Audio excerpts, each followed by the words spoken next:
है ये अपने मायके की तरफ से जैनी है, इसलिए इसका इतना धर्म के प्रति लगाव है। और मेरे बहुत छोटे से नोटिस पे ये आई अपना टाइम निकाल के, इसे बीच में ये क्षमावाणी पे आपको कुछ शब्द बताएंगी और अपने भाव प्रकट करेंगी। सभी को मेरा जय जिनेन्द्र। यहाँ पे उपस्थित आदरणीय मेरे जैन भाई हमारे सुनीत जी, और यहाँ पे प्रबंधक कमेटी अनिल जैन जी, मनोज जैन जी, इन सबको मैं जय जिनेन्द्र मेरा प्रणाम। सभी यहाँ पे माताएं बहनें आप सबको नमन, और मेरी जो सखियां हैं बच्चे हैं उन सबको मेरा ढेर सारा प्यार। मैं यहाँ पे जो आज के कार्यक्रम के संचालक हैं ऋतु जैन जी और मनोज जैन जी, उनको धन्यवाद करूंगी। उन्होंने मुझे आमंत्रित किया, मुझे मान सम्मान दिया, इसके लिए उनका बहुत बहुत धन्यवाद। मैं जैन धर्म में पैदा हुई हूँ, लेकिन मेरी शादी हुई है गोयल में, और मेरी शादी कराई किन्होंने है श्रुत सागर महाराज जी ने। और उनकी जो चेले हैं, जो हमारे जो शिष्य हैं हनुमान सागर जी, उनको भी मैं नमन करती हूँ। तो आप मुझे ये मत समझिएगा कि मैं जैन नहीं हूँ, पूरा मेरे खून में जैन क्लियर कर रही हूँ। आज क्षमावाणी का पर्व है, बचपन से क्षमावाणी हम मनाते आए हैं, और किसी भी धर्म में ये क्षमावाणी का पर्व नहीं होता, लेकिन क्षमावाणी पर्व जैन धर्म में इसका आध्यात्मिक मतलब क्या है ये हमें पता होना चाहिए।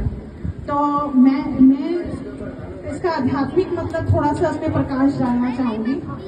सबसे पहले तो हमारा जैन धर्म हमें ये सिखाता है कि हमें आत्मिक तौर पे स्थित रहें। अगर हम आत्मिक तौर पे स्थित रहते हैं और आत्मा से हम एक दूसरे को क्षमा करते हैं तो हमारे कर्म बैलेंस होते हैं। हमारा जो जैन धर्म है वो प्लस माइनस पे चलता है, आपके भाव पे चलता है। हम शारीरिक चाहे शुद्धि करें ना करें, अगर अपने विचारों की शुद्धि करते हैं, हमारे विचारों में अगर शुद्धि होती है तो ही हमारे कर्म बैलेंस होंगे। अगर हमारी वाणी, हमारा बिहेवियर, हमारे कर्म अगर अच्छे नहीं होंगे और हम जितनी मर्जी पाठ पूजा कर लें, शुद्धि कर लें, उसका कोई फायदा नहीं है, मैं ये मानती हूँ। तो आप सबसे यही कहूँगी, क्षमा तो वीरों का काम है, लेकिन क्षमा देना महावीरों का काम है।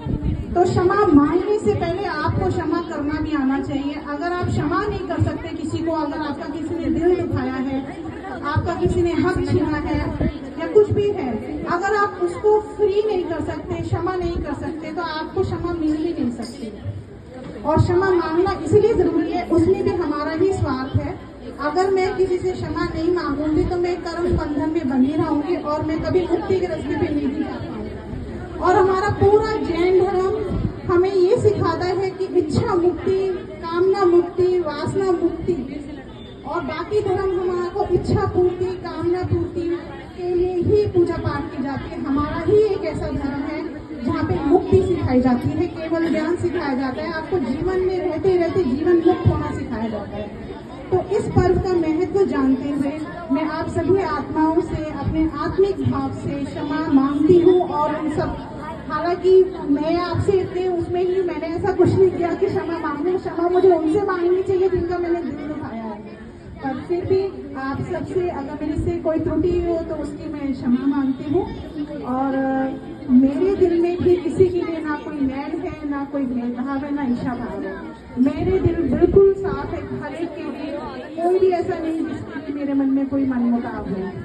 तो इसी के साथ आज का एक मैं बोलना चाहूंगी नमोकार मंत्र अपना। तो आप सब अगर हो सके तो मेरे साथ बोले।